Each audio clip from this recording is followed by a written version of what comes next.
This is Cannondale's Adventure Neo Allroad EQ e-bike. And Cannondale sent it to me to help me recover from knee replacement surgery, and boy did it help. I'm in mile 28 right now, and the battery is down 3 out of 5 bars, so I've probably got another 20-ish miles of power left in the bicycle. It's a pretty typical ride.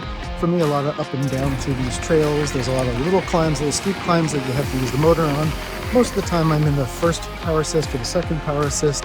I'm finding myself, even with the heaviness of an electric bike, able to go up hills under my own power. It's really helped me get back into shape. I should probably stop riding while I'm holding my phone out at arm's length, so I got a lot to say about this bike. Let me get done with this ride, go hop in the shower, and then I'll talk to you more about this bike. One of the first things that I noticed about the Cannondale Adventure Neo Allroad EQ is that it's a visually kind of strange e-bike with massively oversized tires, an equally massive battery pack, fenders, lights, and a rack that is connected to the stays. It's equally part ungainly and beautiful. Is it a commuter bike, a trail bike, a city bike? Well, the answer turns out is that yes, it's all of those things and a lot more. I'm going to call it the Allroad going forward, but it is a really excellent bike, able to handle just about any trail that I could throw at it.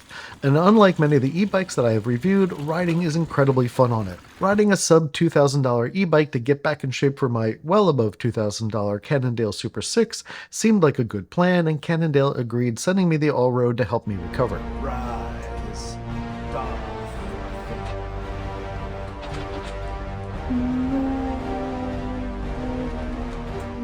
My healing was a little more complicated than I had anticipated, and for the first few weeks after surgery, I couldn't even get a pedal stroke completely around on my stationary bike. It was driving me crazy.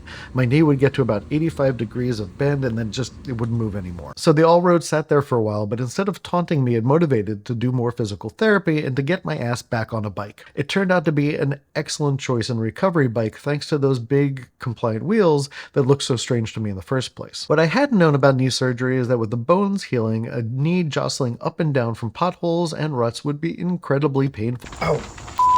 Ow.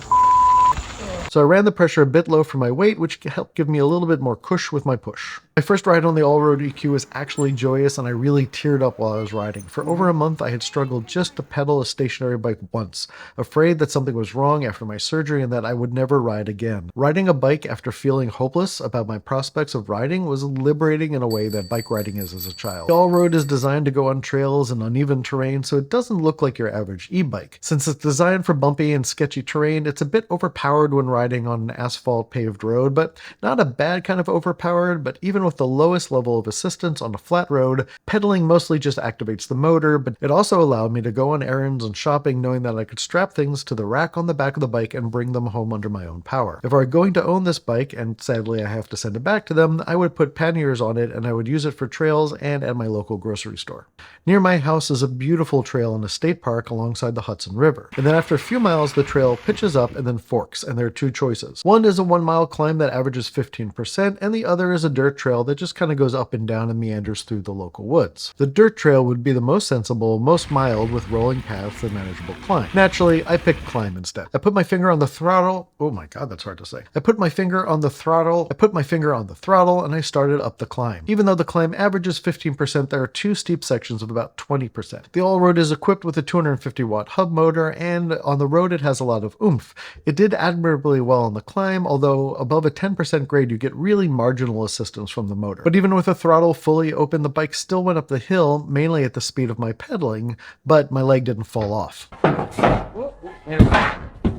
That's alright, it's just your legs fell off. I felt exhilarated at having done a lot of the pedal work up the mountain, but it also shows the limits of this bike. It wasn't designed to be a lightweight climbing road bike, and it wasn't intended to be a cross-country winning hardtail either. It's a touring bike and a trail bike and an errand bike, but it's not going to take you to the top of Alpe d'Huez. In truth though, I've ridden many e-bikes that are lighter and more road-oriented, but very few of them would have gotten me to the top of that climb either. With the Allroad, I made it to the top, and both my knee and my lungs were still intact. The 7-speed drivetrain is easy to operate, though I didn't find much use for it. I mostly left it in the hardest gear, and I would adjust the power drivetrain or just use the throttle a little bit if I needed a boost. Last weekend, the whole group got together for a ride, and this time I wanted to see how far the battery would take me.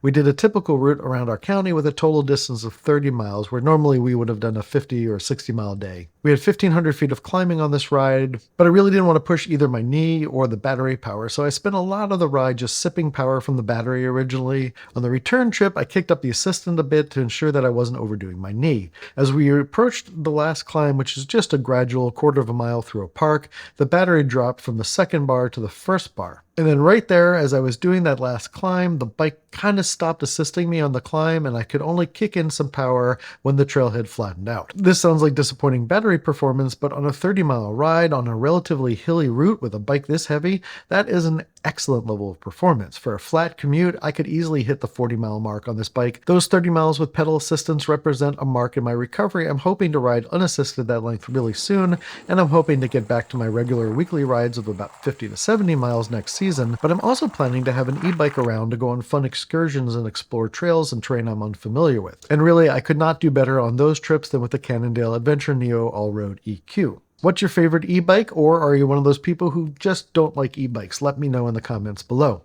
If you'd like to see more of my real-world reviews, you can do that up here. If you'd like to subscribe, and please do, you can do that here or down below where the subscribe button happens to live.